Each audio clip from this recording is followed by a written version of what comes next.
আমি ওই ব্যক্তিকে জান্নাতের আঙ্গিনায় একটা ঘরের গ্যারান্টি দেই যে ব্যক্তি তর্ক করার সময় নিজে হক এটা জেনেও সে তর্ক থামিয়ে দেয়। অনেক সময় হয় না, অনেকে পায়ে পাড়া দিয়ে ঝগড়া করতে আসে, এরকম আসলে নাই? আপনি চুপচাপ দেখবেন একটা বাজে কমেন্টস করতেছে, আবার কমেন্টের নিচে কমেন্ট, আবার গালি, হ্যাঁ আছে না এরকম?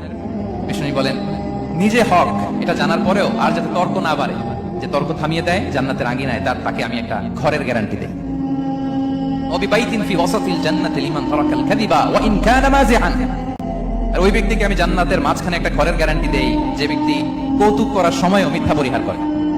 করতেছে কৌতুক, ফান করতেছে, আর ইজ কিডিং, পান করে, কৌতুক করে, কিন্তু কৌতুকের সময় সে মিথ্যা বলে না। এই স্বভাব যাদের, তাদেরকে আমি জান্নাতের মাঝ বরাবর একটা ঘরের গ্যারান্টি দেই। এরপর বিষ্ণু কি বলে দেখেন, তিনি বলেন ওবিবাইতিন ফি আ'লাল জান্নাতি লিমান হাসানা খুলুকাহু।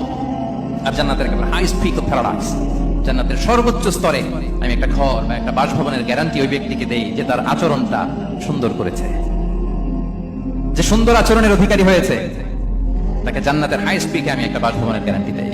তাহলে বলেন তো আমাদের আচরণটা সুন্দর করার দরকার আছে না নাই? এটা খুব ছোটখাটো একটা আমল, তাই না?